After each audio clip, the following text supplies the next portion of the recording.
Hey Shreya, how are you? Hello, sir. Good morning. Morning.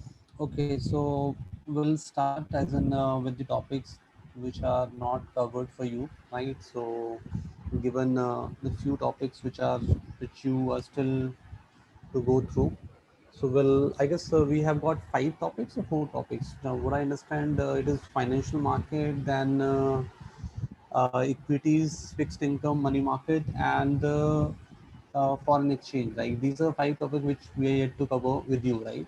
Yes, sir. April derivative.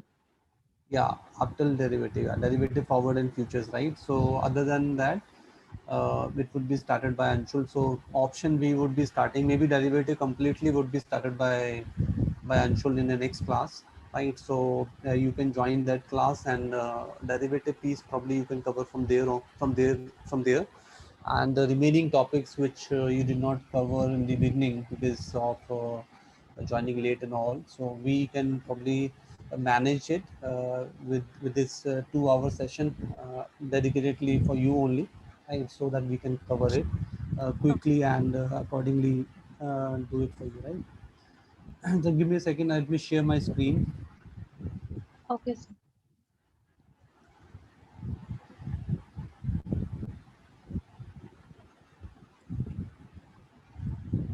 Okay, so hope you can see my screen now, right?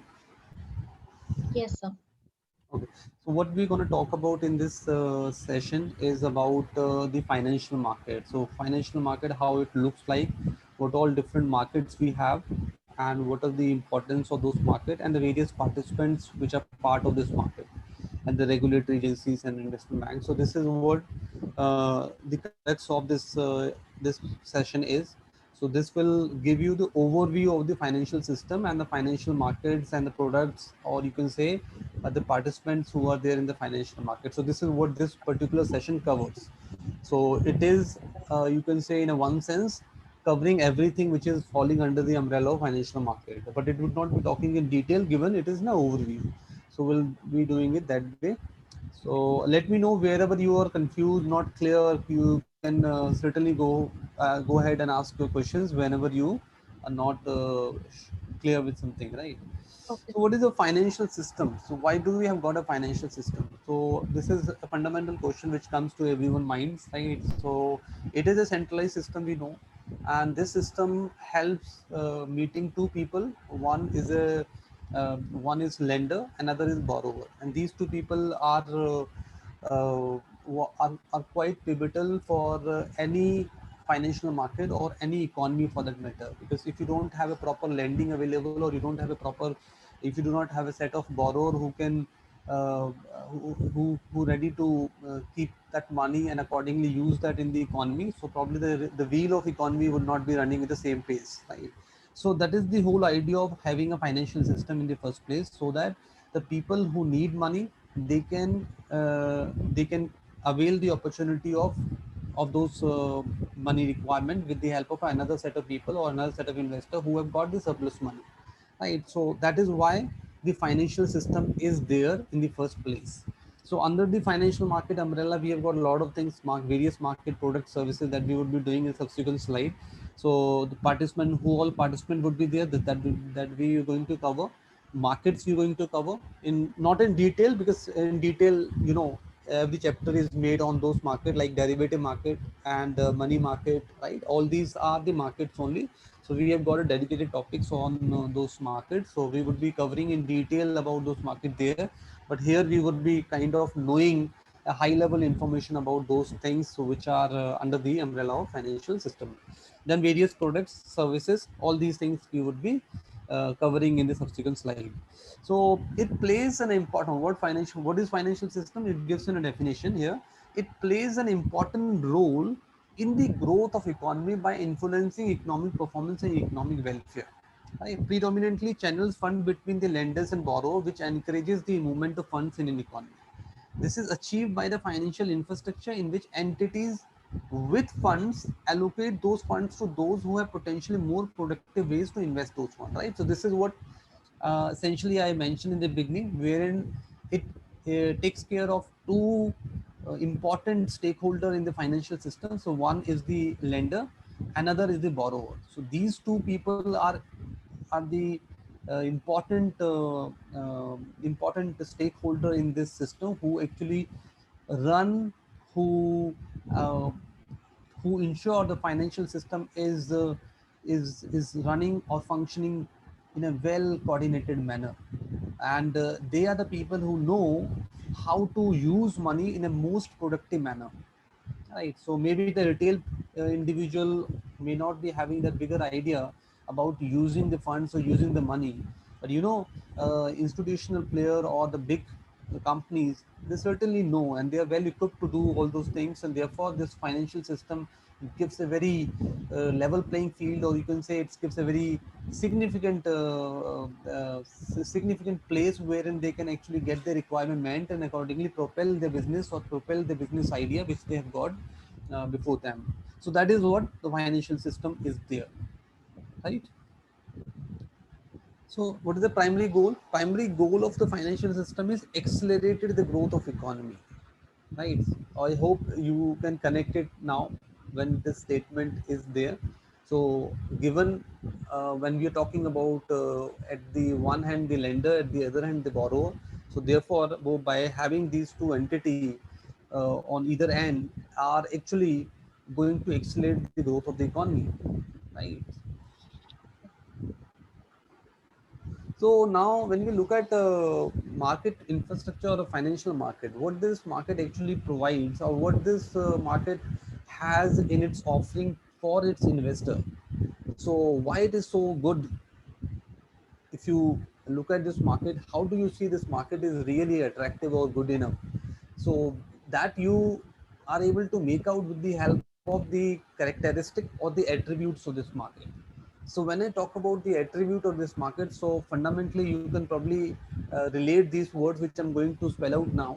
So this market gives liquidity. This market gives an opportunity to discover price.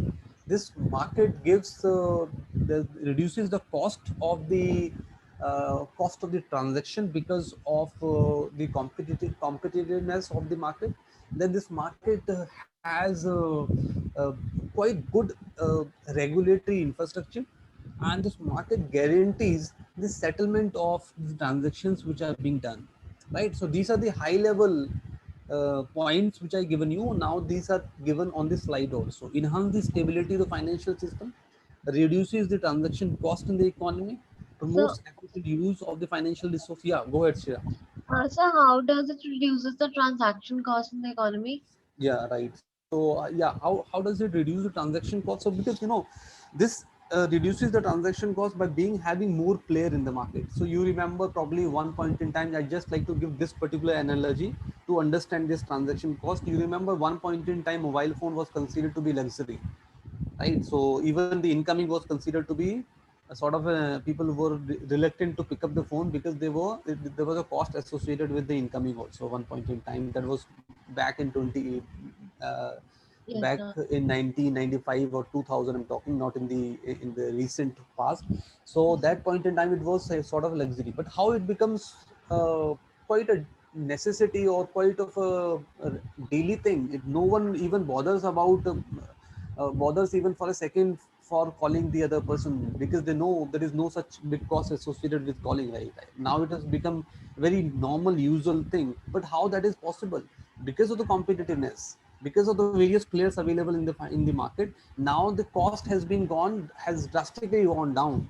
So by having another player like Geo in the market, they came up with a different technology altogether which changed the landscape of the telecom industry, and therefore the price have substantially gone down. Similarly, when I say the cost of transaction have gone down in the economy, so you can see now the number of players in the financial market with the technology as a enabling tool for them has gone out, has really come up for them. And because of technology they can probably run their infrastructure by sitting at any corner of the country, right? And they can make it available to their investors, and therefore they are actually giving the competitiveness in the market. Maybe at one point in time, if you remember, the financial market was being operated through the floor, as in the physical floor, physical markets NSE, BSE were being operated physically only, wherein the broker would be there and giving the sign language would be used, and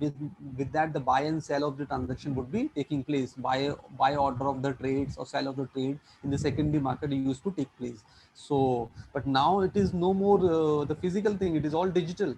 Because of the digital platform, there are so many players who have been, like Zerodha is there, Upstock is there, Angel Broking, they all are the player who are actually providing, enabling their investor to buy and sell the trades in the secondary market.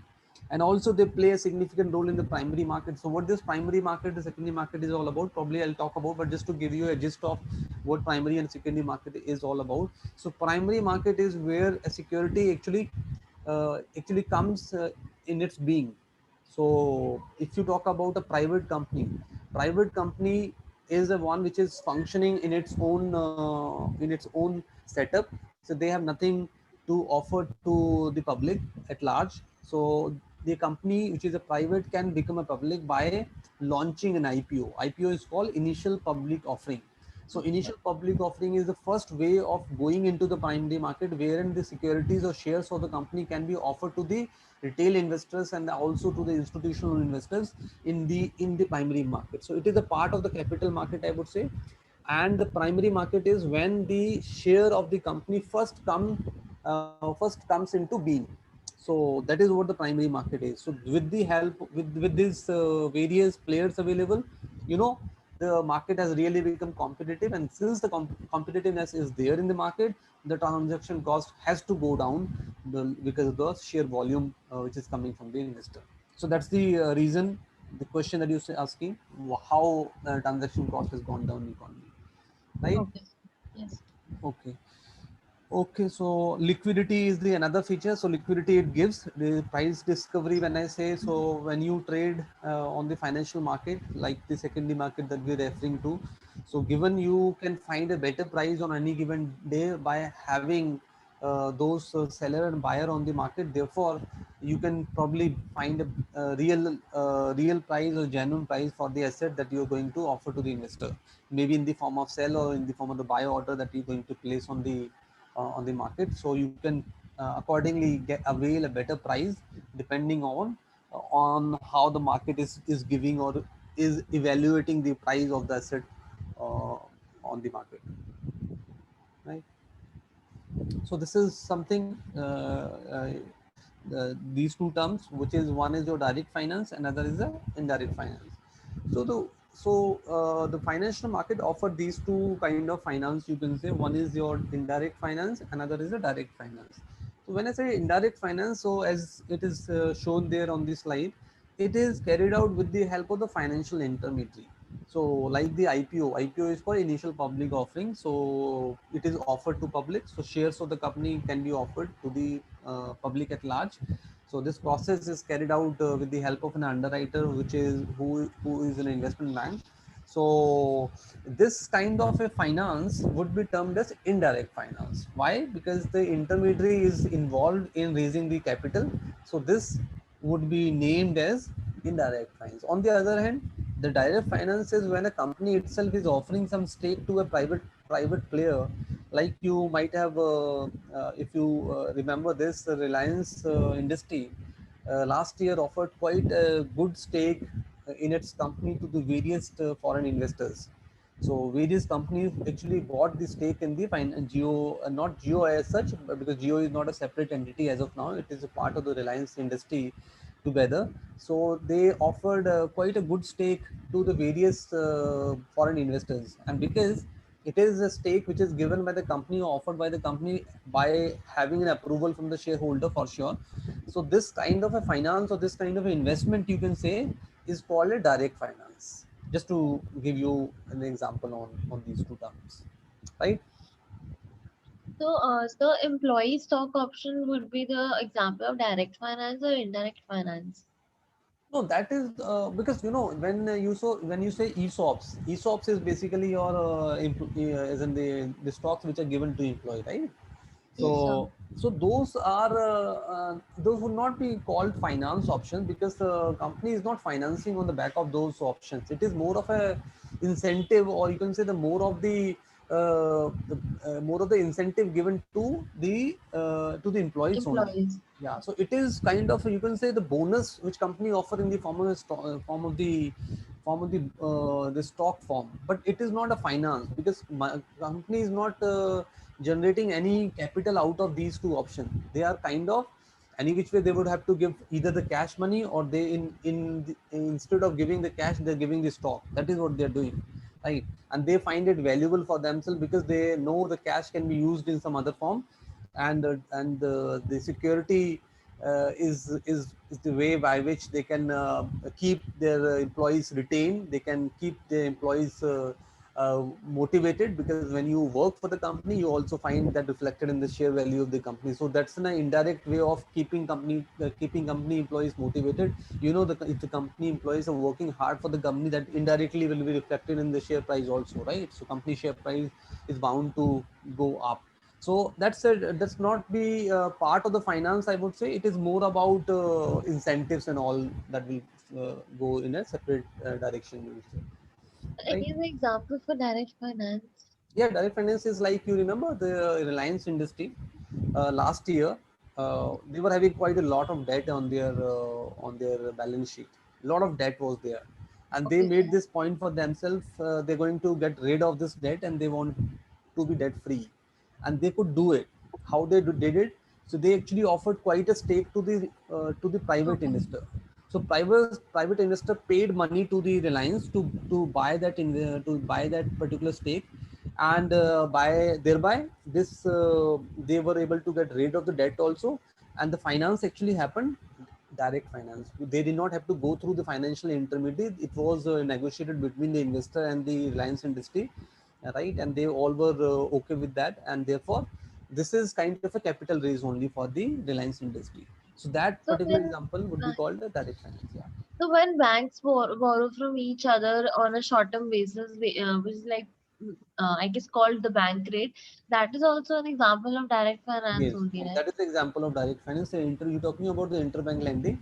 So the Yes, sir. interbank lending is the example of a direct finance, because each bank is negotiating directly with the other bank and available bank rate, and they also negotiate the rate also at times, so they can get a favorable rate basis the relation they share with each other. So that would be sort of a direct finance only.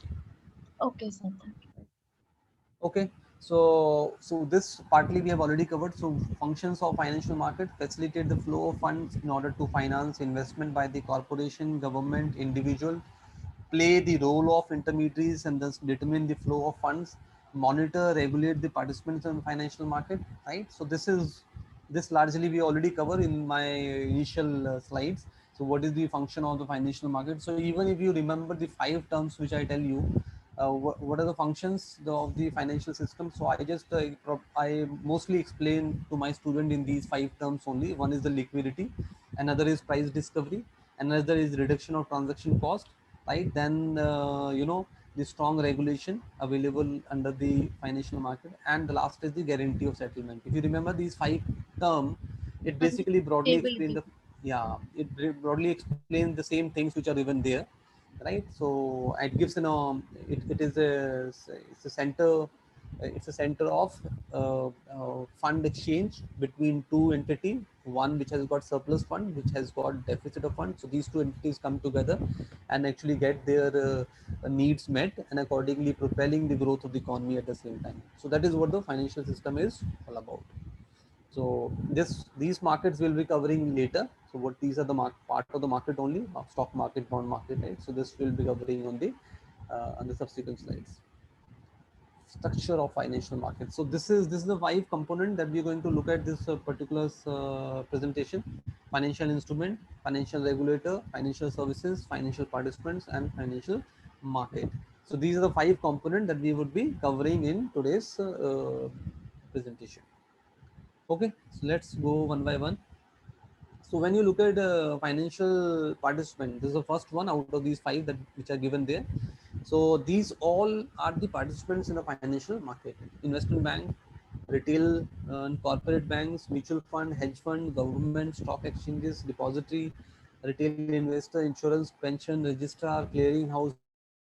So these are all your participants. So let us probably discuss. So when you compare the investment bank, so investment bank and the commercial bank, they are different. Commercial bank are one who raise who offer deposits or deposit facilities to their customers, right? And then they pay certain rate of interest to their customers, and on the other hand they offer loans to their customer also, and accordingly get interest payment from their customer. So that is the broad role of the commercial bill. Apart from, there are more services like credit card and all loan and all those kind of services, but I will club all those services into these two only. One is a deposit, another is a loan, right? So these are the broad two services which a commercial bank provides to their customers. However, when you look at the investment bank, do what does investment bank do? So the investment bank offers quite a host of services to its customer. So that is, merger and acquisition. They help their customer in merger and acquisition. They are into research, they are into trading, right? That they do trading also for the customers. Then they are into, stock lending and borrowing business also, wherein they lend or they borrow stock as in when they require those facility. They are into advisory, they are into portfolio management, right? So all these functions are managed by investment banks. So this broadly the responsibility or the area of work for investment bank. And when you look at the corporate or retail banks, so retail bank, corporate are two different. So so retail bank is primarily meant for all general people. Corporate are meant only for the corporate people, wherein they are helping corporate for their liquidity, helping for as in the money management, you can say, which is offered by the corporate banks. So if you have heard, a lot of corporate banks are there in the capital Mumbai as a financial hub. Also in Delhi, there are a lot of corporate banks which are assisting corporate in raising fund, in restructuring their debt and all. So those are the corporate banks. Okay, then talking about bit on the mutual and the hedge fund. So, any clue what this mutual fund, hedge fund are? If you have maybe read about it, share. Yes, so basically, hedge fund is for the high net worth investors, Hmm. and it is managed by a certain manager or something, Hmm. and there's some boundary, and there is some limit that they must be having certain amount in their Hmm. hands to invest, and then it is invested in the risky assets, and also they also get the managers also get the profit margins in it. Like it's a way of calculating it. Right, right. Yeah, very well said. So you have some knowledge about hedge fund, which is right.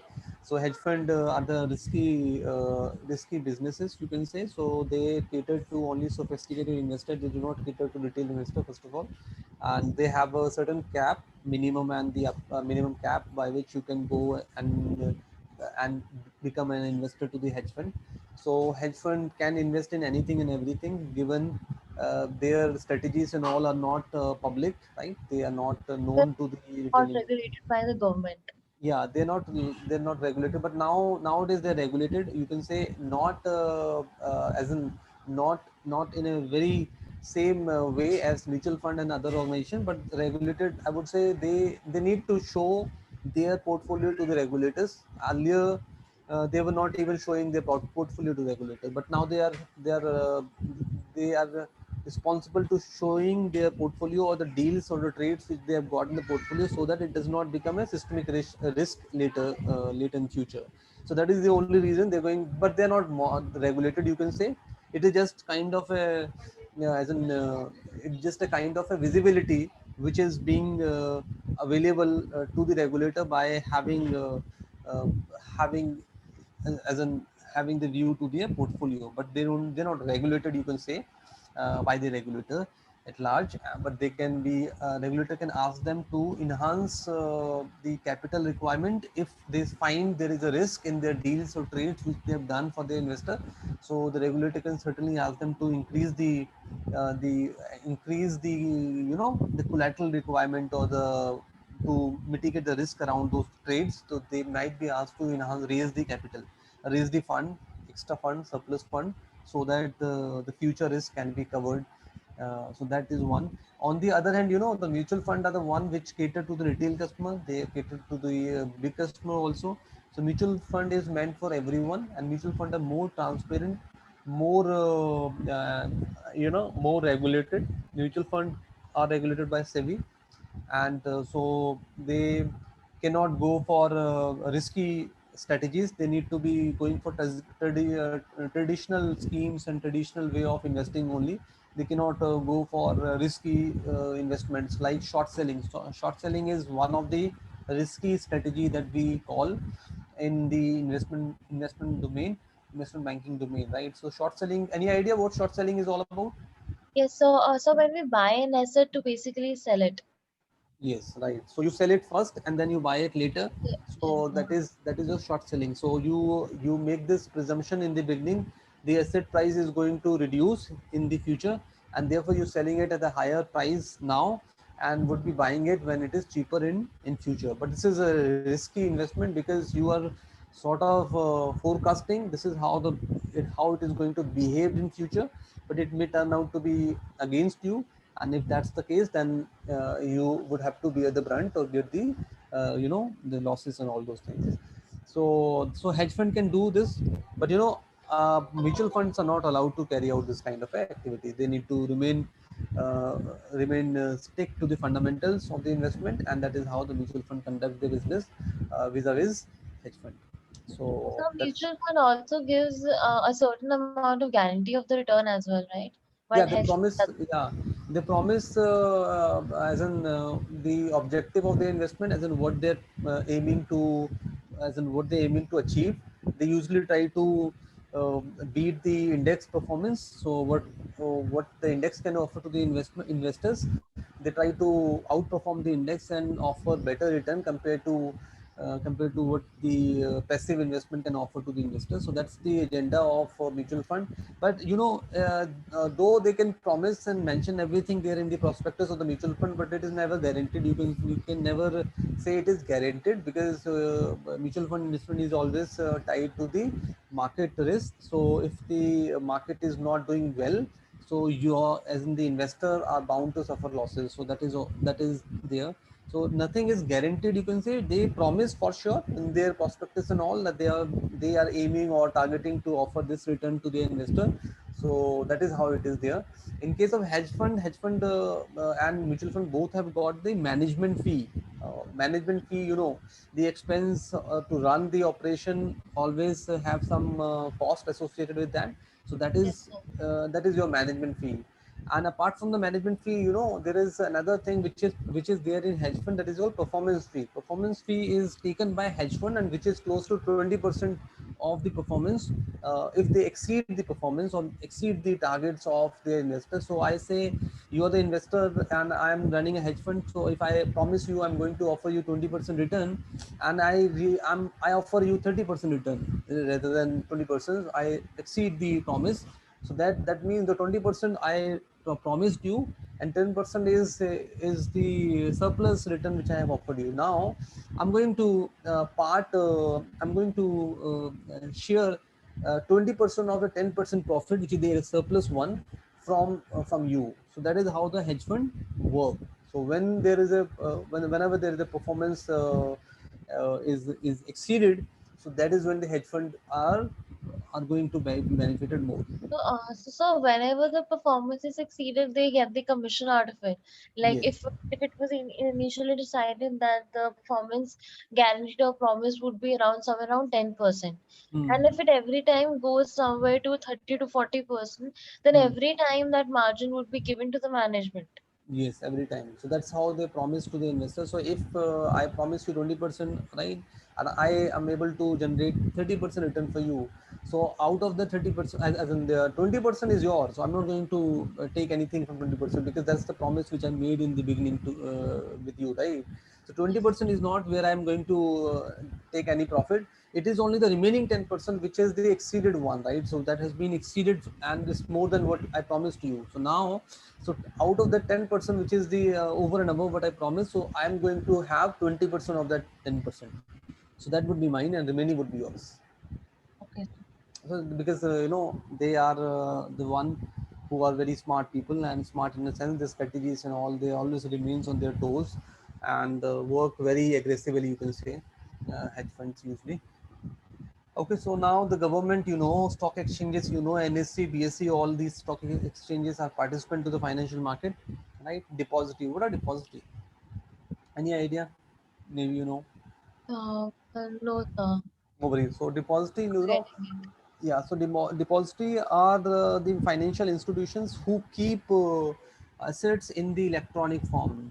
So whenever there is a buy and sell happening, so depositories actually change their records and change the ownership of those securities in their record. So So depositories like are Demat account. demat account. So demat account, so is managed by the depositories only. So that is how, what that's the role of the depository. So demat, all those shares which you are buying in the market, so that are kept in a demat, and demat is managed by a depository. So NSDL and CDSL, these are the two depositories in India, right? So but they offer as in the membership. So there are brokers or various banks like HDFC Securities, ICICI Securities.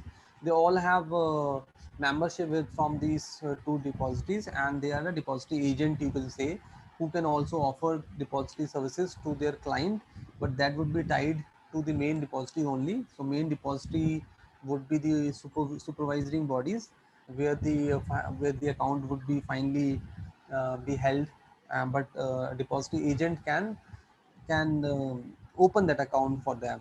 So that is how depositories are. So these assets would be kept in the electronic form or in digital form whenever the buy and sell takes place in the market. So the ownership also changes. So the ownership would be reflected by the depository. Depository would have a clear view or clear picture about who are the right owner of those securities which is floated in the market. Right? Retail investor, insurance, pension companies, you already know about a registrar. Any idea who are registrar? Sir, I can guess. Yeah, go ahead. This is the department which takes care of all the registration Yeah. regarding the owning of the stock and everything. Yes. Yeah. So you're partly right. So registrar are the ones who, whenever the IPO, we talked about IPO. So IPO is one activity, and then also in mutual fund also they play their role. So the mutual fund one we'll talk about later, but let me just give you a IPO example. So whenever the IPO happens, as in whenever a private company goes public, so registrar really play a very key role there. They are the one who are going to play administration role. So when I say administration role, that means whenever all the applications which come, so they need to collate those application. They need to collate the fund which is coming from the investor in escrow account. They need to refund the fund when this IPO is closed. So maybe all the investors do not qualify for the IPO. So whenever this whole process is done, they need to take care. They need to they refund the fund. They need to reconcile who is the real owner of the securities after this once this the IPO process is closed down, right? And then they finally hand over the money which is collected in the form of IPO to the issuer who initially started with the IPO process, right? So that's the role. So it's, you can say, they are the administrators to the IPO process, wherein they're going to oversee how this IPO is allocated, to who it is allocated, and the entire process of the allocation of those shares in the IPO is looked after and managed well by the registrars of. So just to name few names. So Carvey Securities is also a registrar. LinkedIn Time is also a registrar. LinkedIn Time is the name of the registrar, right? Then Inam Securities is also one of the registrars. So these are three popular names which feature in every IPO, in not in every IPO, in largely in most of the IPOs, you could say, right? So that's the broad role of the IPO. Clearing houses. So So the clearing houses, they work in hand with your stock exchanges, right? Stock exchanges are the platform where you place your order, and clearing houses are the one who actually clear those orders. They are the one who take the responsibility of settlement. So when I say guarantee of settlement, so guarantee of settlement is actually borne by clearing houses, right? So that's the role. So they work along with exchange, and along with broker or depositories, you can say, and they are the one who actually bear the responsibility. This settlement responsibility is actually taken by clearing houses, right? Next is your broker. So what's the role of the broker? You probably know broker are the one who actually facilitate trading on behalf of the client. So that those are called brokers, right? Then the last one, the custodian. Who are custodian? Any idea if you have heard this word before? So custodian might be the person who is taking care of all the assets or the Yeah. stocks maybe. Right. So the custodian is, this term is more relevant in the OTC world, but we can look at here also, because if you look at in the retail customer's point of view, if I'm trading, right, I have a demat account, I'm doing a trading. So who custodian are the institutions or the entities who going to have the physical custody of the asset.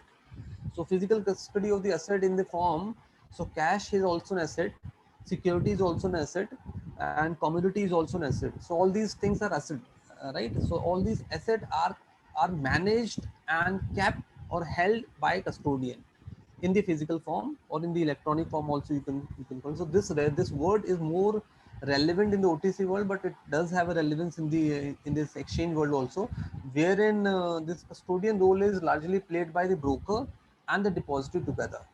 So the depository are going to have the share in the digital form, and whenever the buy and sell order is placed by the investor, so depository move those securities from your account. Similarly, broker moves the cash from your account, right? So that is how you can say they are the one who are actually playing the role of the custodian in the exchange market for the retail customers.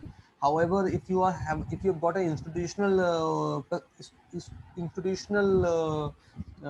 license, right? So if maybe you have seen this movie, not movie, the web series that is made of Harshit Mehta, which is available on Sony Live. Now people are, this has really gone record high in terms of the views and all, and so it's been, because as of now people were just aware about the Harshit Mehta as a name, but people were not aware about what went wrong and how that financial wrongdoing was carried out.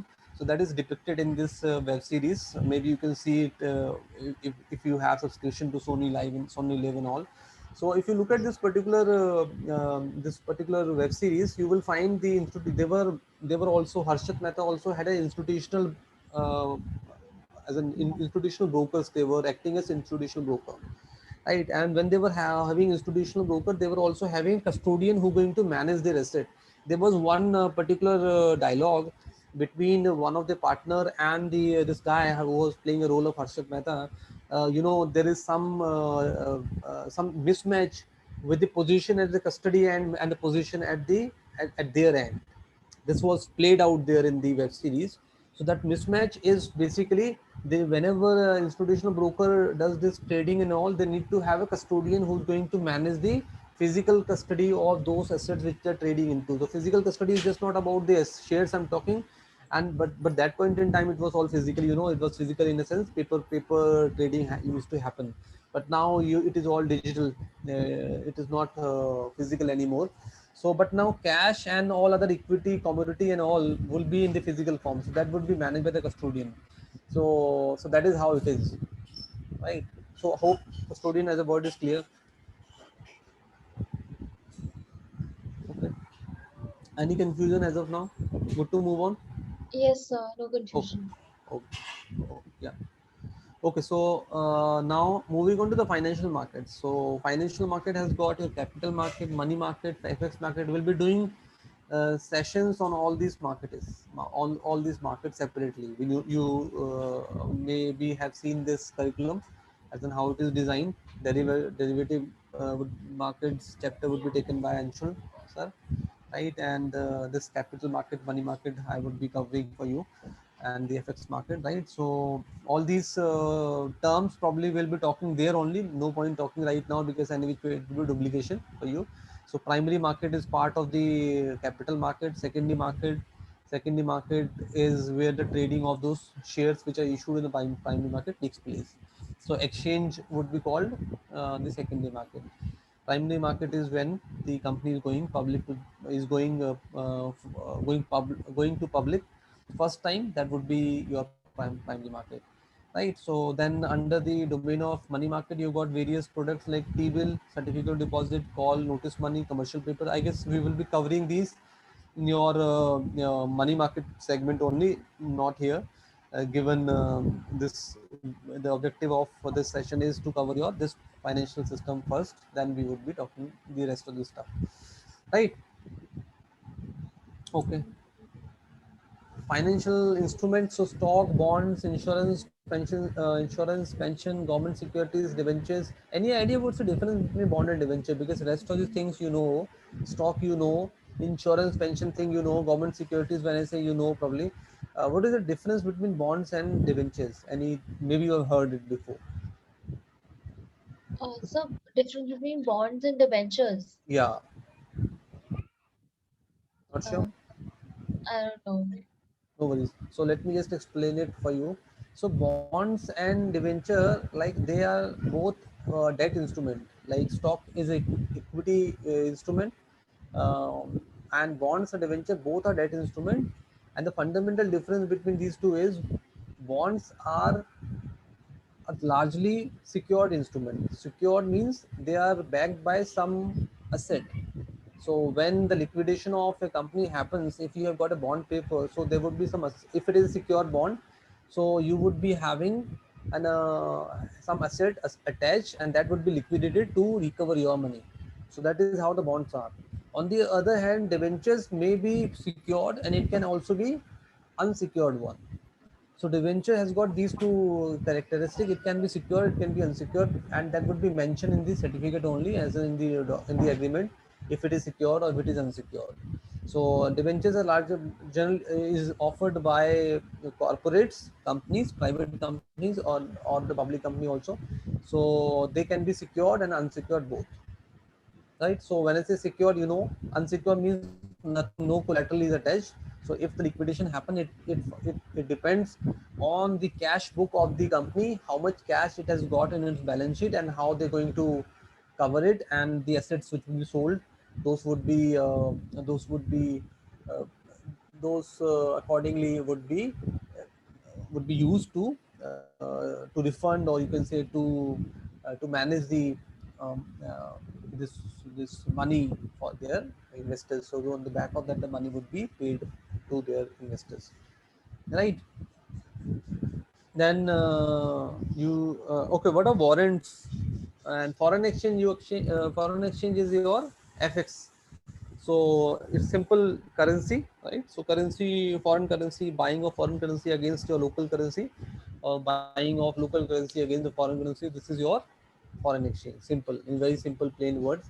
Derivative is a financial contract, you would say, which derives its value from the underlying asset. So that's what I'm going to explain at this moment, because right now we're just looking at the high level thing only. So it is an instrument which derives its value from the underlying product. So it can, underlying can be anything and everything.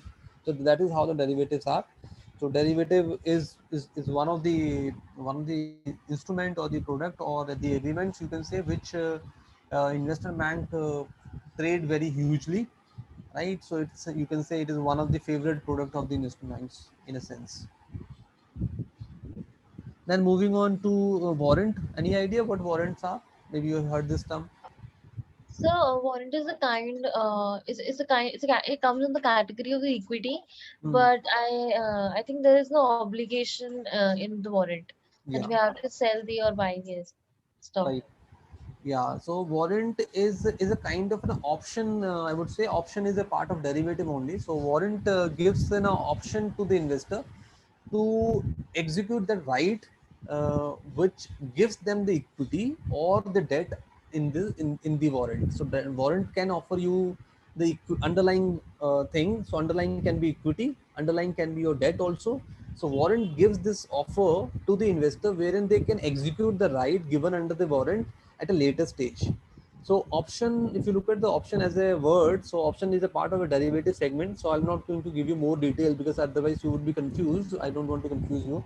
So warrant is kind of a contract only, or you can say in a which is instrument offered to the investors, wherein you can exercise the right and get the underlying product in future. And just to give you more around warrants, so at times when a company offer bonds, or when they are offering bond, or bond issuance is being taking place, so the company can offer a less interest rate than the prevailing interest rate in the market. And given the interest rate in the bond is lesser than the prevailing market rate, probably there would not be investors, as in this kind of investment would not be appealing to the investor, right? So why would you like to be invested in something which is not offering better rate than the rate available in the market? So that is when this warrant actually plays a very significant or very important role. So wherein companies are able to offer less interest rate when they issue bond by attaching warrant to the bond. Attaching warrant means, so they say after 5 years of time you can execute the warrant and can avail some 10 shares under the warrant. So one warrant would have got certain number of shares, right? So this offer is given to the investors, and wherein the investors at times find this kind of offer quite lucrative, because they realize company is going to grow maybe in the years ahead. And if they remain stuck, they remain stay as in they remain with the company for with that investment which they made in the form of debt. So there is a high probability they can reap good benefit by exercising the warrant, and availing some equity also later at the later stage. So this kind of offer is at times offered to the investor also when an investor go for bond buying. Bond can be offered at a lower interest rate, and the warrant can be embedded in the bond itself, you can say, right? Money market instrument are the same which are listed here, so that we will be doing later. Commodities, the gold, silver, all these are commodities. So now regulator. So every no, there are various markets like corporate, retail banks are there, insurance are there, stock exchange are there, pension fund are there, anti-money laundering as in teams are there, liquidity teams are there. So no, every market, you can say, in a sense, has got a regulator. Like for banking regulator, if you talk about who's the banking regulator in India, it is RBI, right? And who's the market regulator? It is SEBI, right? Similarly, who's the market regulator in USA? It is your Security and Exchange Commission, right? And who is your banking regulator in USA? It is the Federal Bank, the US Federal Bank, like RBI in India. So these all regulators are available for different markets. Pension fund has its regulator, insurance has its regulator, and stock exchange has its regulator, right? So all these regulators are there for different markets which are there under the umbrella of financial market, right? So then we talk about the financial services. So different kind of services are there. There are certain services which are called fund based services, right? And there are certain services which are called fee based services, like broking, portfolio management, advisory. All these kind of services are called fee based services.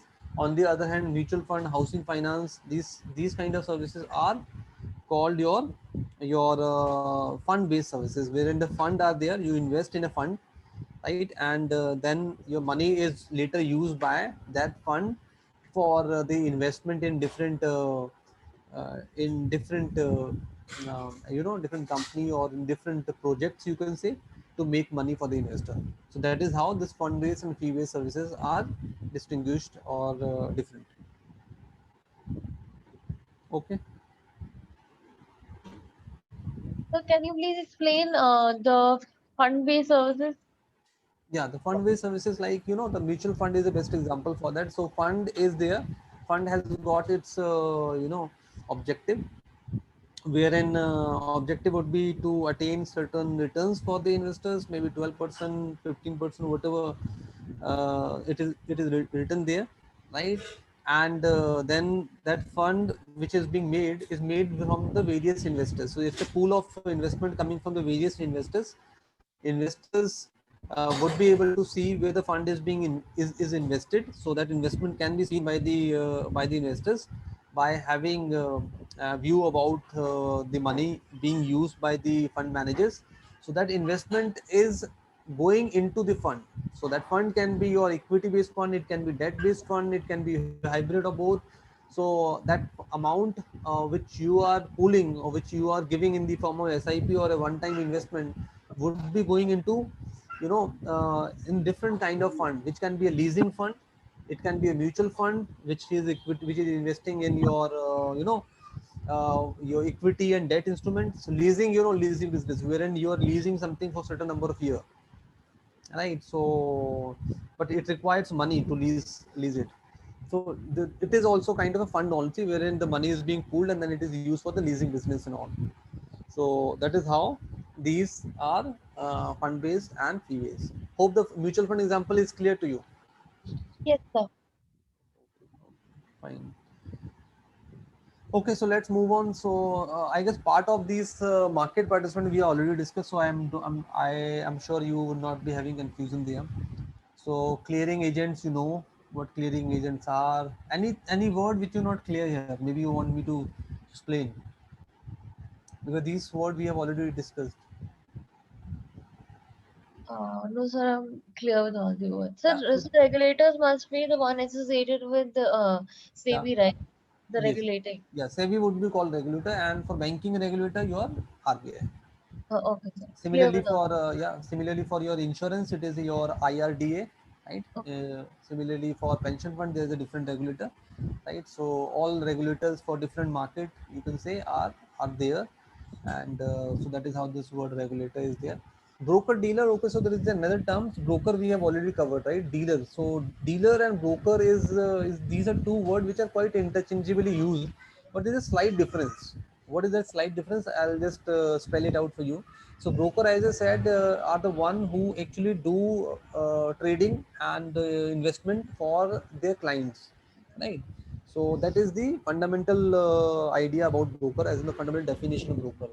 On the other hand, when you look at dealers, dealers are the one who are actually doing trading for their firms. They're not trading for the client, they're trading for the firms only.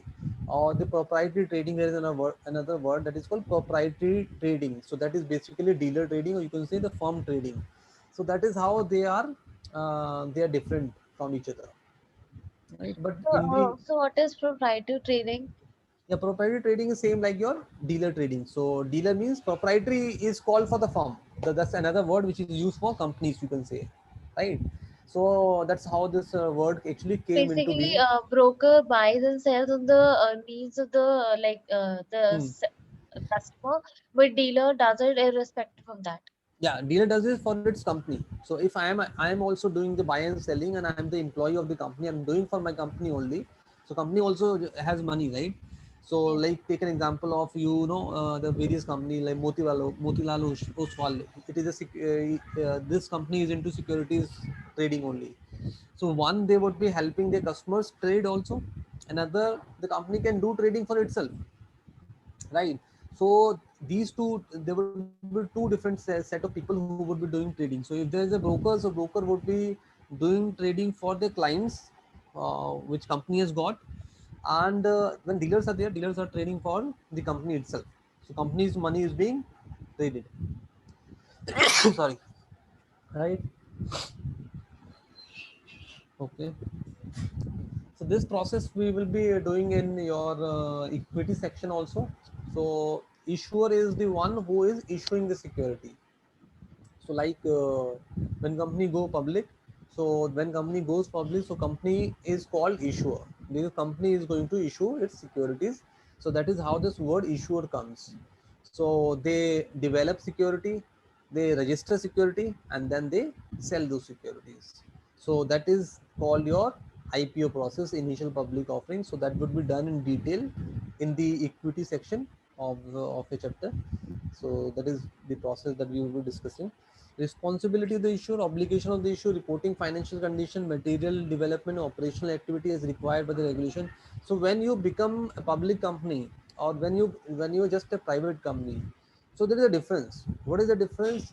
When you are a private company, you are just playing with your money, or maybe the money of a few handful people who are the directors in the company, right? So the money involved or money at stake is not of public, right? And if that's the case, there would not be there would not be high level of scrutiny in the financial matters of the company. No one is going to be minutely overseeing or watching that company, how the company is actually doing, because the money which is at stake is of those investors only. Those are directors or investors who are the private in nature. And given it's that's when it is a private company, it is more less regulation, you can say. It's a less regulation. However, when a company becomes a public company by issuing those security, or when you become an issuer, you are under the watch, or under the eyes of regulators. You would have to have follow a certain standards of reporting, certain standard of governance, certain standards of quality in your conduct of business. So that is what is called the responsibility of issuer. So whenever the issuer is issuing security, they need to fundamentally explain why they are raising capital, why they need money.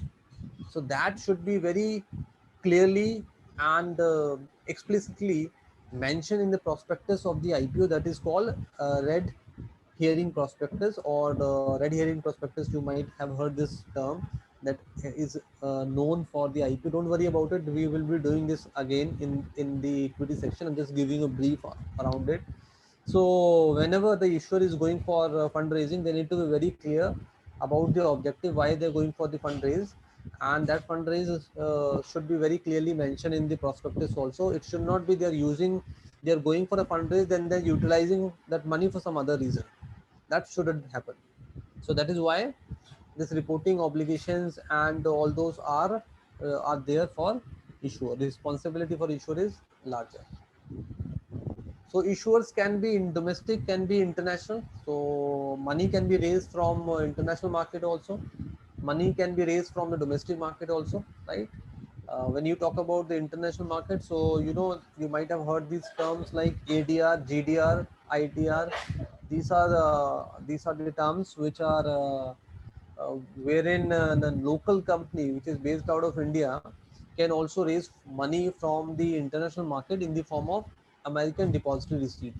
So what is this ADR? Probably is better we talk in the equity section rather than talking here, because ADR is another way of raising funds from the international market, like the IPO, which is done for the local market.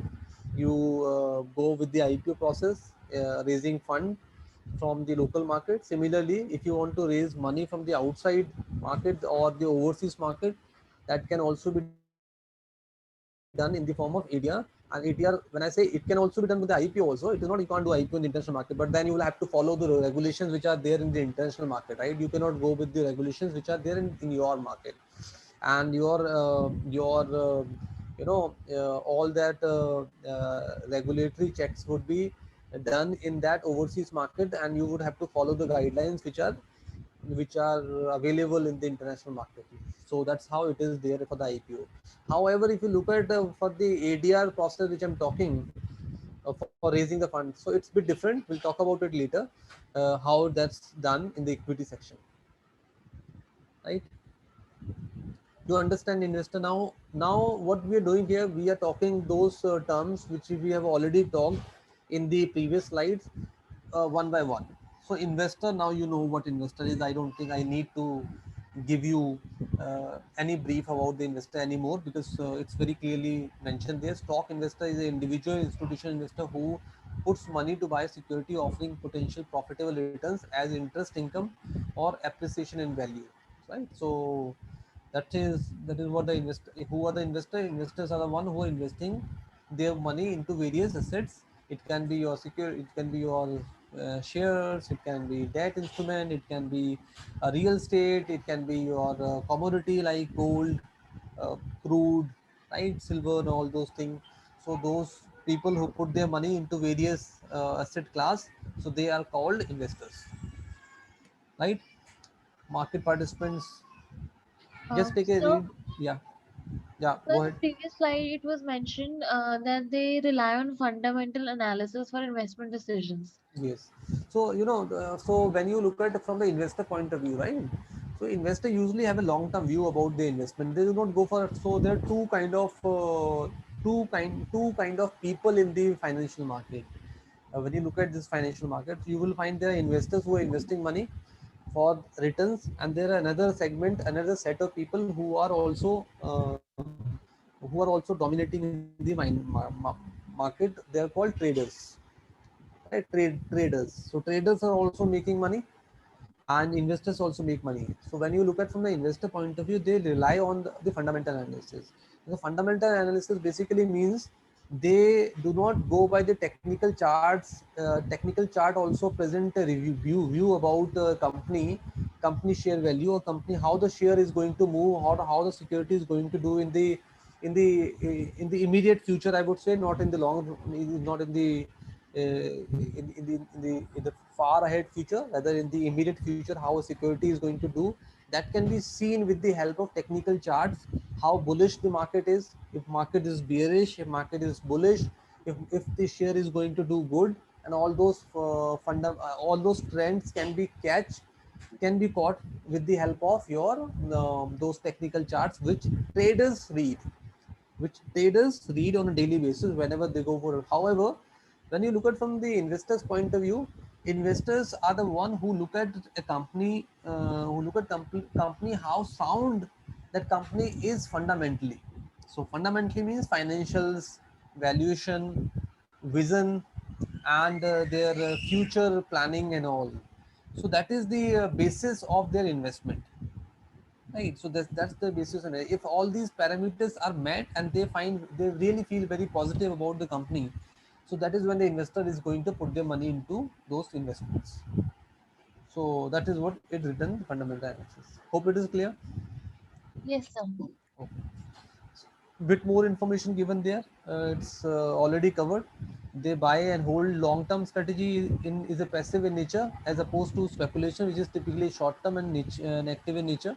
They rely primarily on fundamental analysis for their investment decisions, and fully recognize the stock shares as part of the ownership in the company. Many investors believe in buy and hold strategy, which as name suggests, implies the investor will buy stock ownership in a corporation and hold on to those stocks for very long term, generally measured in years. So they are the one who actually do investment for long term, you can say. So they are the investors. So because they look at the fundamental aspect of the company, and they realize, they see a good value in investing those companies. So that is how their larger view is there, right? Regulators, you understand, I don't think I need to give any more information here, right? So various regulator, this is India, Reserve Bank of India, securities for market, securities and exchange board of India.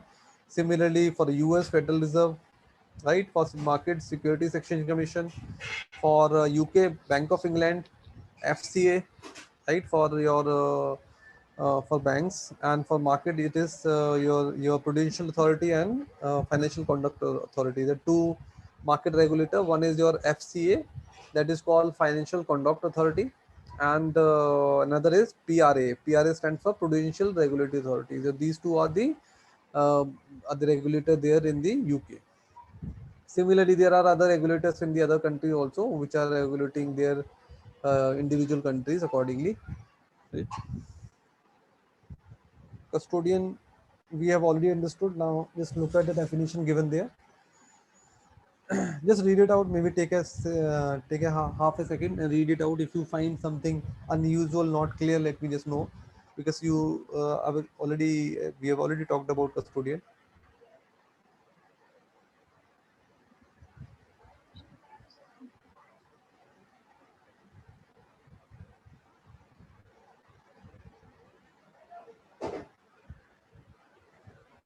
Clear?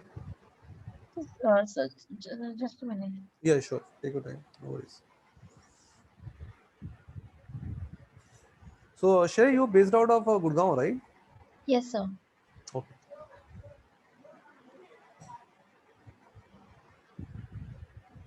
So you're comfortable with the online classes, or you probably want to do it offline mode the once it resumes from as in from classroom. Sir, actually, I'm comfortable with both. Both. So Okay, I fine. don't mind if anything comes Okay, along. okay, fine.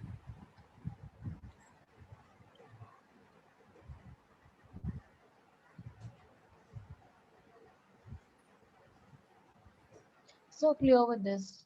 Okay, So can you okay. name some custodians though? Yeah. Sir, can you name some custodians which are in India? Okay, there are quite a few like City Bank, City name, right? City act as a retail bank, City act as an investment bank, City also act as a custodian. So the good thing about these investment bank is they can act into different capacities. So those separate entities would be there. Legal entities would be separate, but they can act in different capacities for sure. So this the City is one example. JP Morgan act as a custodian also. Then the very famous name and a very big name is Bank of New York Mellon, BN, Bank of New York Mellon. This is a very famous and very old custodian. Then State Street is there. It is also one of the custodian, right? So these are the quite famous one. I'm telling you, State Street, Bank of New York Mellon, JP Morgan. तो अभी recently picture में आया है, but they have started doing the custody service, and various other BNP is doing custody service nowadays. They are investment bank. They are also doing custody service. City is doing. Then if I name few more, the many more. It's not just these only. HSBC is doing the custody service. HSBC Bank is also doing the investment banking and custody service both. Okay. Okay, sir. Broker dealer we have covered. So now you already know the definition is given there. It's same that we have already discussed. Right.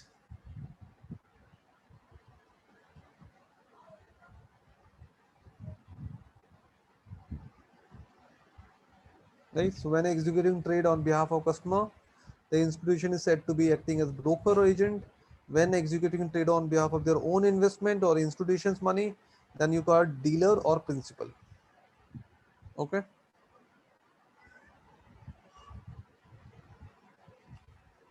So how this a broker dealer is the catalyst for the financial transaction.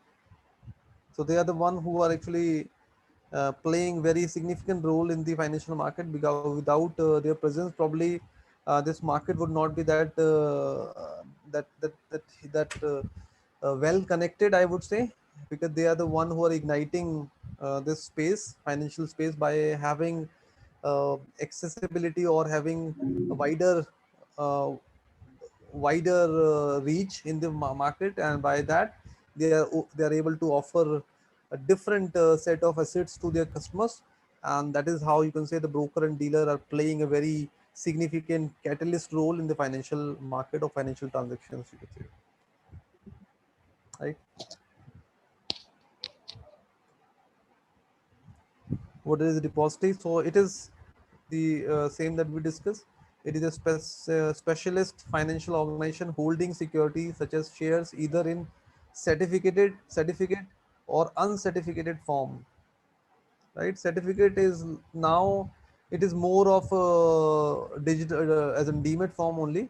But maybe there are old customers who are not comfortable with the idea of demat and all, so they still have got the certificate.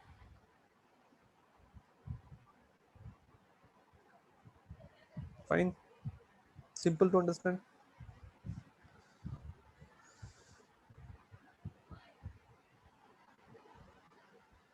Let's just take a half a second, read it out. Anything not clear? Because I'm sure you would be clear now, because this we have already discussed. But just read it out. Yes, sir. Yeah.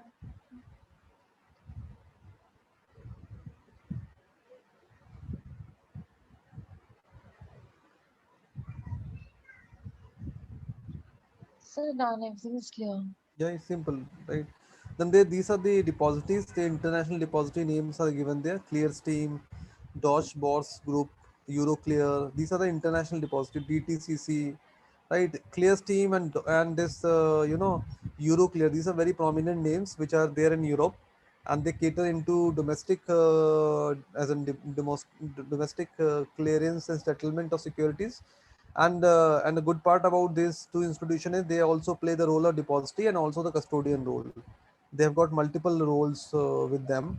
So Euroclear plays the role of custodian also. It plays the role of depository also, and custodians also play settlement role. So they are actively involved in settlement of securities and all.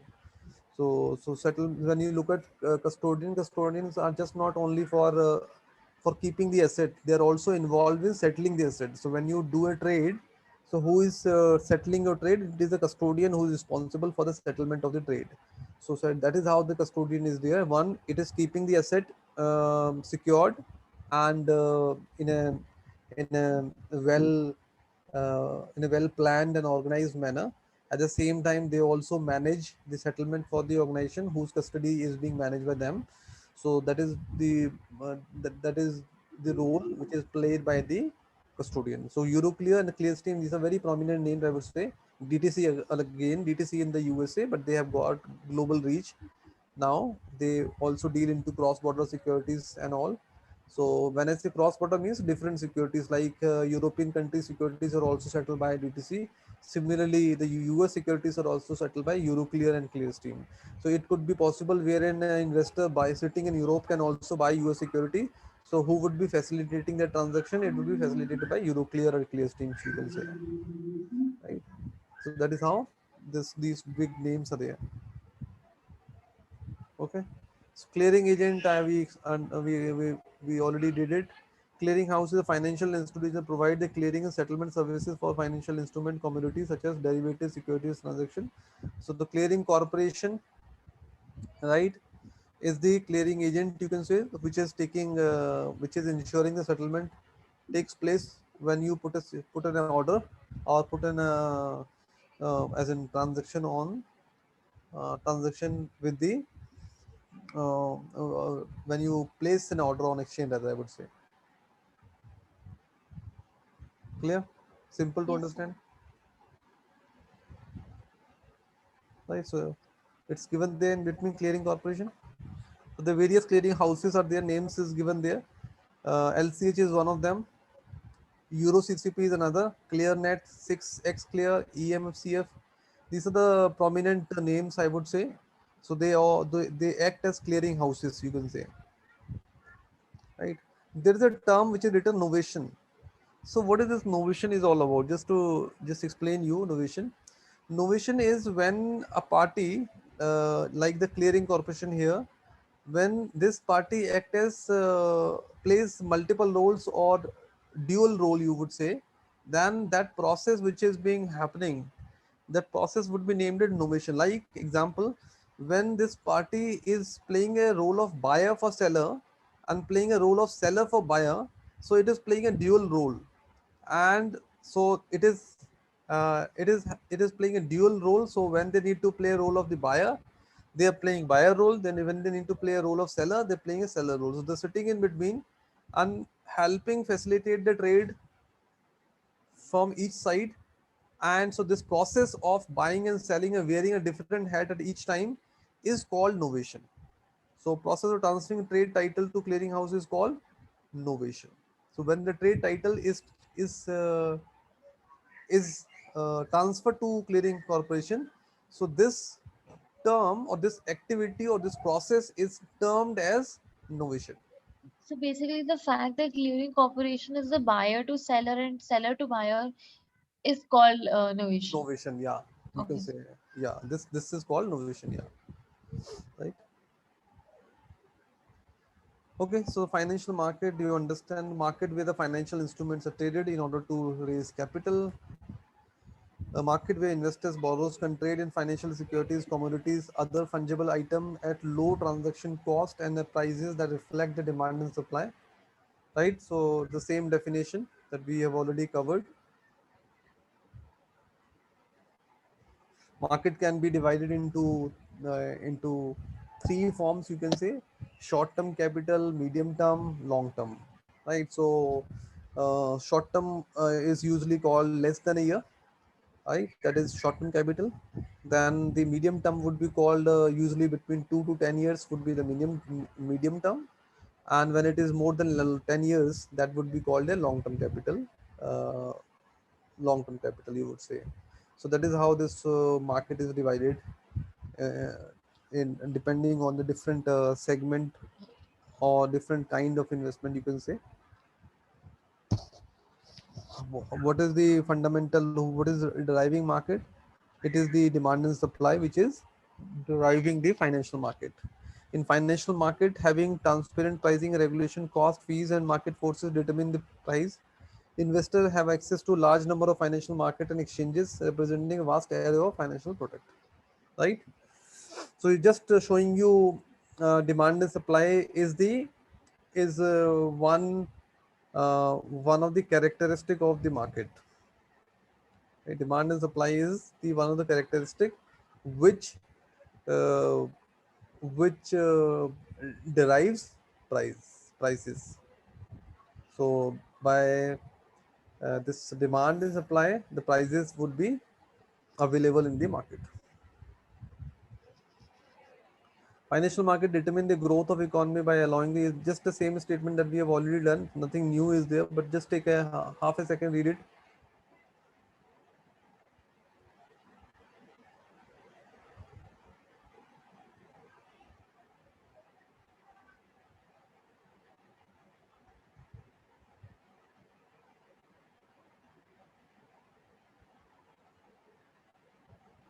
So done. Then, right. So there can be two market. One is called physical market, another is the virtual market. So the physical market now you understand pretty well. Exchange market, NSE, BSE, all these are the physical market, right? And the virtual market or the online market is are the OTC market. OTC is the word which is used for the online market. OTC stands for over the counter. So over the counter is a market wherein two parties, any two entity come together, discuss about a contract, and accordingly uh, do a deal. So that kind of a market is called OTC market, and this kind of a market is less regulated. Rather, I would say it's not regulated. It is just governed by one of the body that is there. I'll let you know the name of the body, but that this market is called your OTC market. So wherein two parties can do the trade according to their convenience, according to their comfort. They can do those trades, and the risk would be their own. So no one is going to, as in there would not be a regulator who is going to ensure the risk in that market. It is it would be managed by the parties who are trading with each other. So they're going to ensure how the risk is managed. So that's the just another market, you can say. Okay. Rest are the same thing which we have already covered. Price discovery, liquidity, transaction cost. This we have already discussed, right?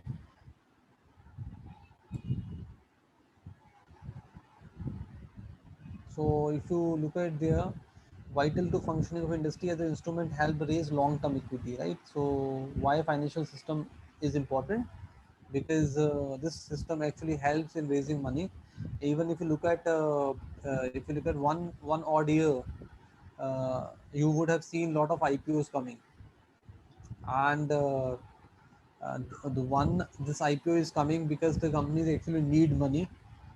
Without money, they cannot see their future, and the money is one element or one thing which is needed for the growth of every organization. And because of the COVID situation and all, a lot of company has gone through a difficult time, and therefore they're going for the IPO. In the last 1 year, a lot of IPOs have come, which would not be the case maybe in at least in the last 10 years. So that many IPOs or uh, that many IPO have actually come in just a 1 year time. Yes. Financial centers. So these are the prominent one: London, New York, Hong Kong, just to give you as an idea. Hong Kong, Singapore, Tokyo, Shanghai, Toronto, San Francisco, Sydney, Boston. It's just for good to know information.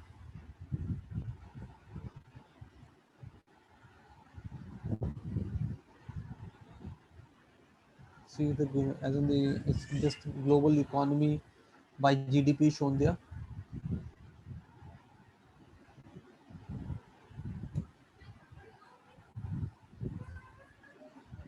Okay, so now a bit more on the financial market. So capital market, money market, and then we have got these two: what, code driven market and order driven market.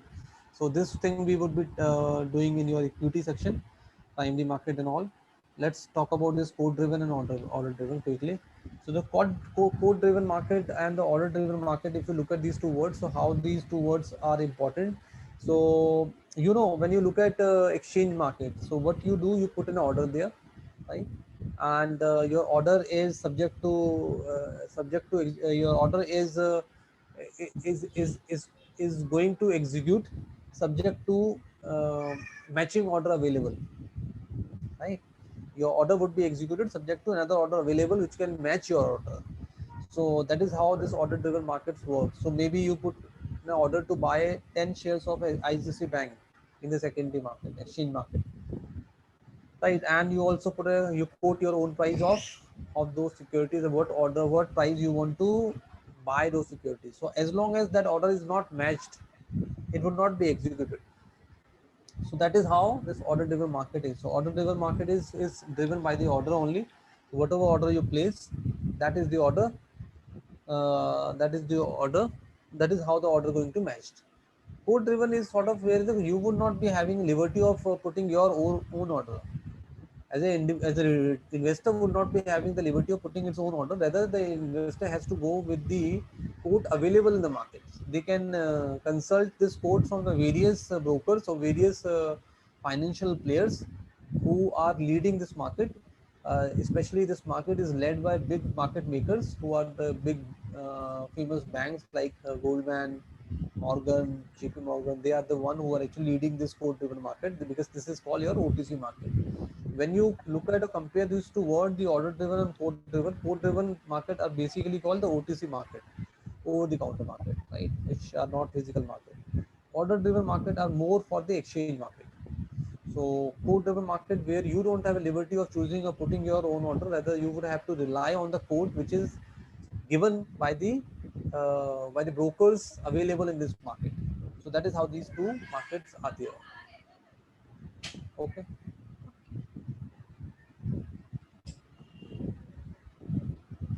Clear? Any confusion with quote driven, order driven? In order driven market, we have the liberty to choose the order and the code as well. Yes, in the order driven market, you can choose your price, at what price you want to buy a particular security. Like the example, as I said, you want to buy 10 shares of ICC Bank. So you just put in 10 as a quantity, and the price also you can put in your price. But you need to be mindful of the fact, like there is always a upper price, and like you might have heard this term, upper circuit and lower circuit, right? These two words you might have heard. So the price can't be a below, as in it can't just go any random price. So you will have to respect these two price, which is your lower circuit and the upper circuit. So within these two band range, you can put your own price, Okay, sir. right? So within that range, you can have your price. So that range is there, but you can't just have any random price, like say 1 rupee. I want to buy at 1 rupee for ICC Bank, which is trading at 600 rupees. So that would not be the case. Code driven market is where the code would be given to you, you would be given the price, and you would be given the quantity available to you, available for a given day, and accordingly the investor can decide whether he wants to go or doesn't want to go for that. So in this case, code driven market is not so safe. Yeah, it's different. It's code driven market are quite different than your exchange market. It is not that transparent, I would say. Order driven market are more transparent because you can see the orders available, accordingly you can put your own order, and and buy the securities. Code driven are more of relying on the players who are the dominant player in the market, who are also called market makers, like Goldman, JP Morgan, JP Morgan, Citi. They are big giant player in the market. They act as a market maker, and they are the one who are going to give you the quote. And this is those quote you are going to buy those securities in the quote market. It is mostly meant for the institutional player. It is not meant for the retail player, to be very honest, because retail players are not entertained by these big players. Unless you are an HNI, that's a different story, right? HNI is high net worth individual, so Oh, they can okay. be off. Yeah, so HNIs can be offered this kind of a facility in cold river market also, especially this market is only meant for the retail investors. Oh, sorry, or institutional investors, big investors, cold river one. Okay, capital market is where long-term securities like bonds and equities are traded. Maturity are more than a year. Companies, government, public sector institution can issue equities or bonds. Capital market function through the stock market, right? So to channel the money provided by savers and depository institutions, bank, credit union, borrowers, investors through a variety of financial instrument, bond, notes, shares, terms, right? So terms of securities. So in short, the capital market is a market which is meant for a long term borrowing or long term investment also, you can say. And there are different instruments like shares, bonds, notes. So bonds and notes are the debt instruments only. Bonds are the one which have more longer maturity than notes. Notes are usually the ones which have got a maturity of 2 years to 10 years, and bonds have got a maturity of more than 10 years. So they are both debt instrument, and debt instruments provide interest as a dividend, or as you can say interest as a return to the investor on a regular interval as promised in the agreement in the beginning. So that is the that's the return to the investor. Shares, it is more of the dividend payment which comes to the investor, and also the capital appreciation by uh, by having the share value changing every day. Can be a capital appreciation also to the investor who are investing in the shares of the company. Okay, this is the same term, capital market, same as institution. So they are the player in the capital market. This we will be covering in the equity section, as I said, but this is just to give you information. Primary market has IPO, initial public offering.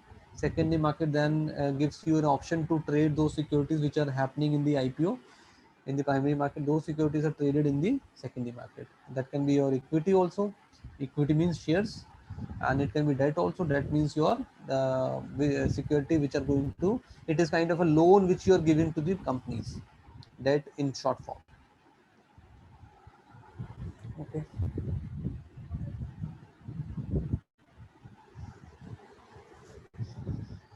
So IPO is a process which is part of your primary market under the capital market.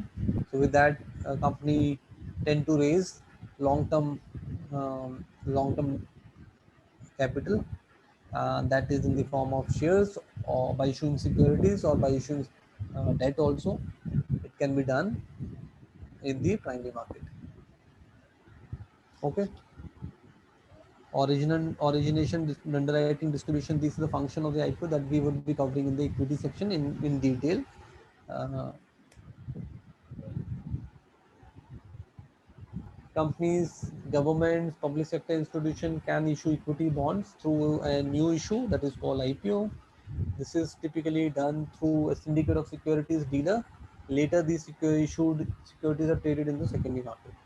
So this process is done with the help of an underwriter, or you can say an investment bank, who is going to evaluate the idea of fundraising by a company, and after that evaluation they're going to propose the same idea to the regulator SEBI. SEBI has to approve the idea, and then only the IPO can be carried out, right? So that is written there, syndicate of security dealers. So syndicate security dealer means your dealers or banks who are involved in carrying out the IPO process. Fine. How this is done? This is the market where long-term security is traded for first time. And IPO securities are issued to the investor directly. Thereby, issuer is sharing its ownership with the investors. Funds thus raised is used for setting up new business, expanding the existing business. This market does not include the long-term loans from banks or other lenders. So this IPO is for long term. We discuss it is by issuing the securities to the investors or giving them the ownership in the company. That is how the fund is being raised. But this IPO process can't be compared with the bank loans, where you as an entity reach out to a bank and avail a loan from the bank. That is a different process, and IPO is a different thing. IPO is a process wherein you reaching out to investors and asking them to buy a stake in your company in the form of purchasing those security from IPO process, and taking a loan from a bank is a different process that cannot be termed as IPO process. Clear? Secondary market, as I said, is the market meant for trading of those securities which have been issued in the primary market. So the fundamental of these market is that they actually give this give this option wherein those products which are bought in one market can be traded in the secondary market, and that is why the market becomes quite uh, quite uh, quite you can say as in one conducive, another it's attractive also, because investor want a market which is conducive and also, you know, uh, attractive as a platform, so that you can, Excuse me, sir. yeah. Sir, I just got to know that in the normals above 42 batch, there's a class going on for derivatives. I That was is not. 12 o'clock, right? No, sir. As per the mail, it was said that 12th of June 2021, 11 a.m. to 2 p.m. I didn't notice it earlier, but now I'm seeing it कि 11 o'clock class start होनी थी. And I think Zoom पर class चल रही है. So can you give me 2 minutes? I can go and talk to Sakshi about it. Yeah, yeah, yeah, yeah, go and talk to her. Yeah, sure, absolutely, Thank you, sir. no worries.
The So that would not be possible every time the order would be executed, right? but you can see the order, you can see your order, you can see others order also by having the visibility to the order screen. So that is possible, but you cannot guarantee the order would be executed, because as long as it is not matched, it would not be executed. Once it is matched, it would be executed and it would be guaranteed. So guarantee there is a guarantee for settlement as well. Okay, clear?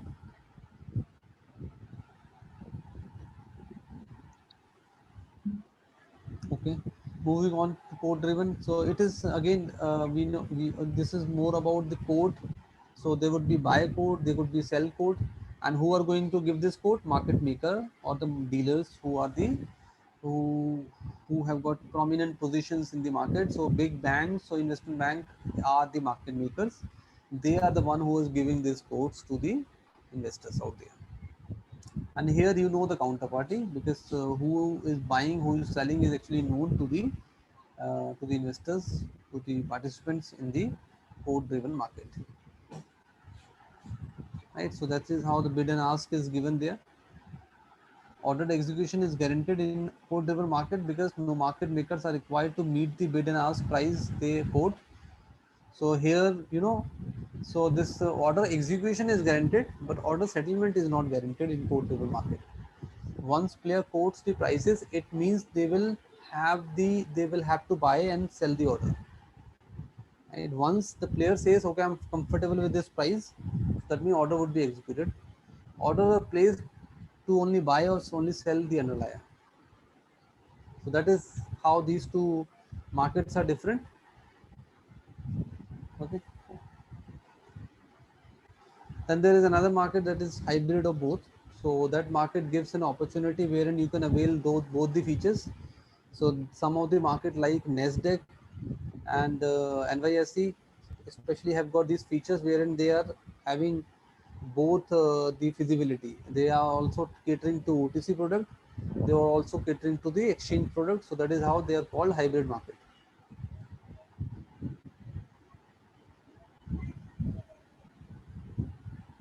Right. So if you look at this chart here, you will find displays all the bids and asks, focuses on all bids asked to the market maker. It's plain and simple. That same thing which we have already covered is given there. Maybe you can take half a minute to read it.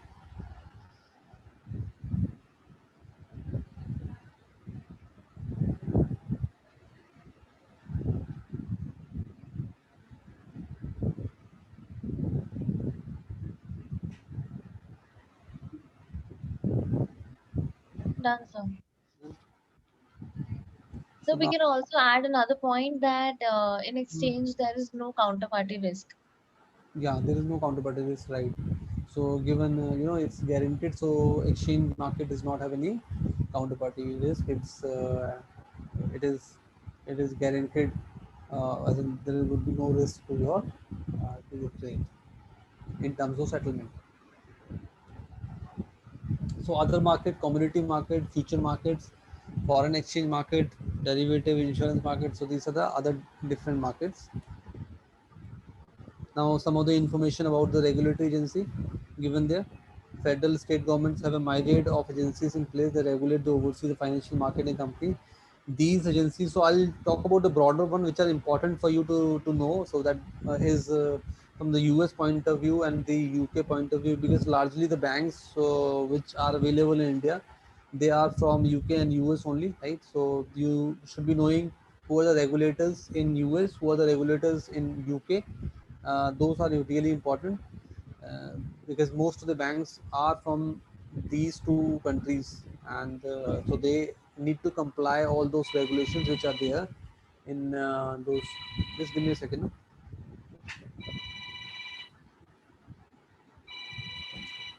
Okay, so that's important from the regulation point of view.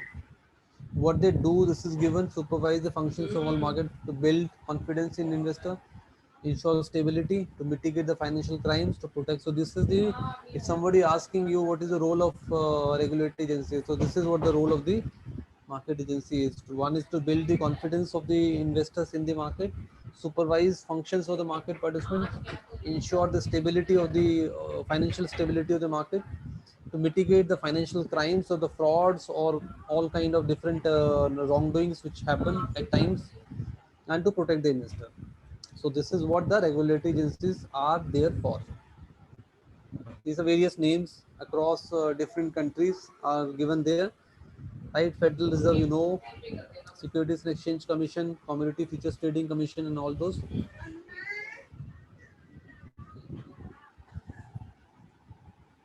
Right. So pension fund regulatory and development is for pension fund. IRDA is meant for insurance, and your forward market commission is forward market, and the Reserve Bank of India is for banking, right? So this is how different regulators in India.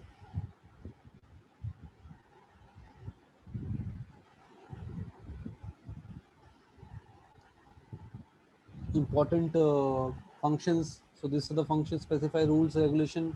It's largely you would be aware, but this given you more with more of detail. So in case you want to read all those detail, you can do that. Okay, so specifying rules, regulation, providing license to dealers, broker, auditing performance of various stock exchanges, controlling merger, acquisition, takeovers of company, prohibiting unfair trade practices in the market. So this is the broad roles and responsibilities of SEBI. Okay. These are the banks, and all of these banks are present in India. They have got their presence in India as well. Commercial bank and investment bank, we have discussed. Investment bank don't take deposit from retail customer. Many countries maintain complete institutional separation between the commercial bank and investment bank, right? So that is how the role of investment bank and commercial bank is defined. You cannot go to investment bank and deposit your money, get your ATM card. So you know what commercial bank do. So this is the role of the commercial bank. They offer loan, they offer deposit facility, they offer credit card and ATM card. All those things are offered by commercial bank.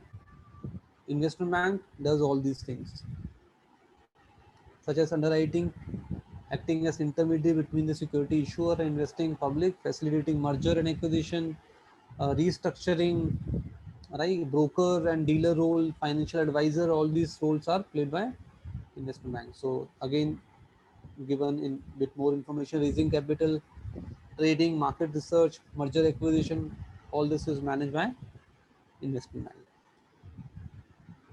Right. So more information, again, the roles and responsibility, M&A, IPO, merchant banking, sales trading, cross-border transactions, or equity and fixed income, corporate restructuring, asset management. Right. So what is corporate restructuring? Any idea about corporate restructuring? So maybe something related to merger and, Yeah. and acquisition, and maybe changing the management or something. Yeah, so it is more not merger and acquisition. I would say it is more about when there is a debt in the company, right? Or when Yeah. company want to expand, they want to reduce debt, they want to increase equity, right? Whichever way you can look at. So company needs to balance the this equity and debt proposition, right? So maybe the debt is more, so they want to go for restructuring. How they can probably uh, pay off some debt, or maybe they can increase the time horizon of that payment which they need to make to various bank in the form of debt restructuring, right? So all those restructuring which a bank offers, investment bank offer to corporate in making corporate more efficient or effective in their business, that is sort of a corporate restructuring, right? The roles and the responsibilities and the task of various two side of the bank is given. One is investment bank, another is a commercial bank. So largely you know it, but you can take a read probably because you remember them, or maybe keep them in your mind when somebody asks you. You should not be taking time to explain them.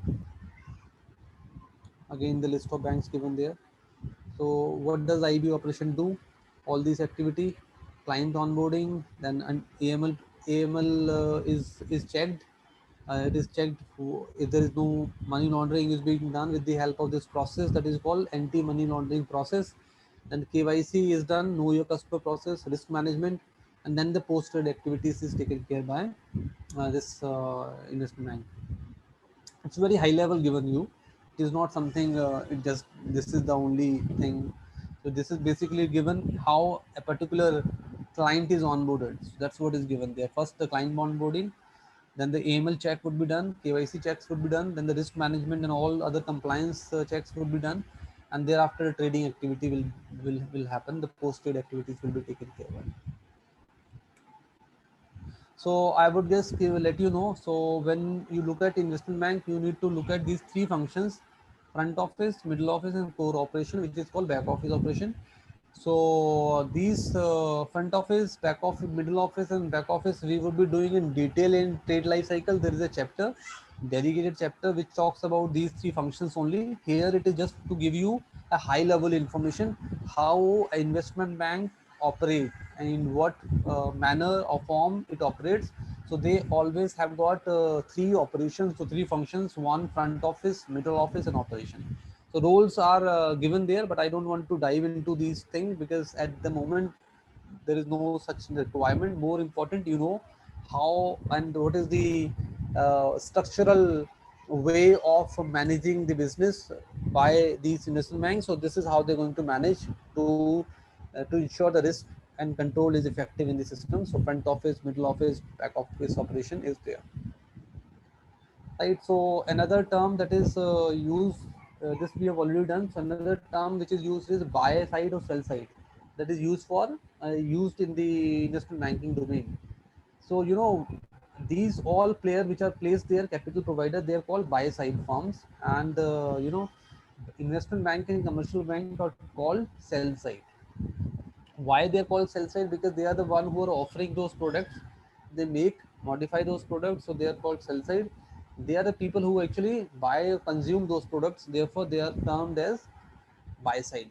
All these kind of players, hedge fund, insurance and mutual fund, HNIs, or everyone would be called your buy side firm, and the investment bank would be called investment bank, commercial bank are called the sell side. So sell side, buy side, as it is seen here. The definition is given there. Sell side firm usually require capital and hence sell their product and services in order to gain capital. Right? Buy side firm usually have money and hence are able to buy the product, and sell side is selling research, advice, securities it created for the companies and investors. Buy side consists of institutions such as hedge fund, mutual fund, pension fund, insurance company, and buying large quantity security for money management purpose. Whenever you see a report that advises you to buy or sell or hold the stock, that is coming from the sell side firm of the business. Their goal is to make investment that align with the investor. So this is the broad differences between two. Right? Again, the same information given there, who all fall under the sell side and buy side. Right? How they do transactions, that's given there. How the transaction is taken care, or how it happens in the real world.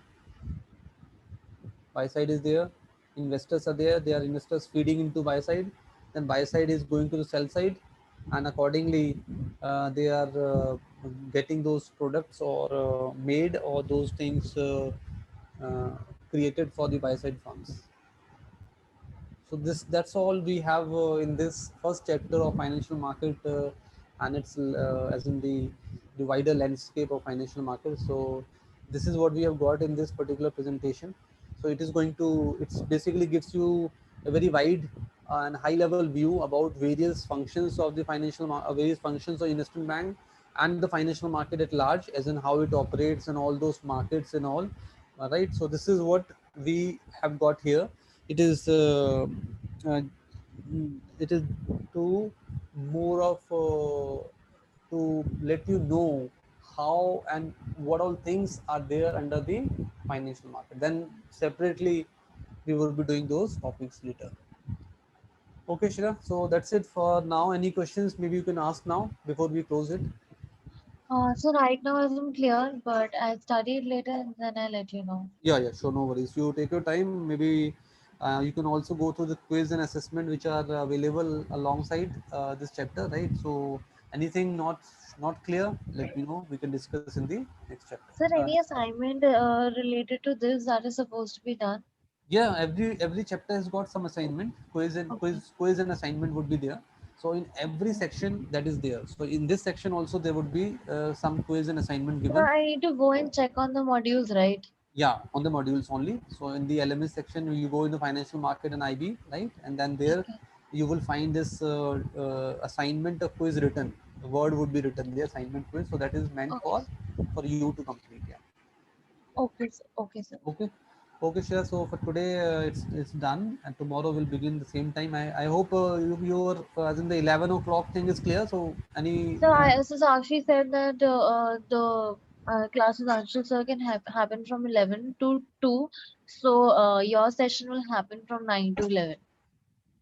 9 to 11 from tomorrow onwards. Yes, sir. So okay, so this will happen 11 to 1. You say? Yes, sir. Okay, okay, fine, no worries. We can manage it 11 to 1 also because there is No, no no, no. clash. So the session with you will happen from 9 to 11, and the session with Anshul sir will happen from 11 to 2. Okay, okay, okay. I understand. Okay, fine. That's fine, I guess. Then it is Okay, okay. sir. Okay. Okay. Okay, Okay, sir. Shia, bye bye. Take care. Thank you, sir. Welcome.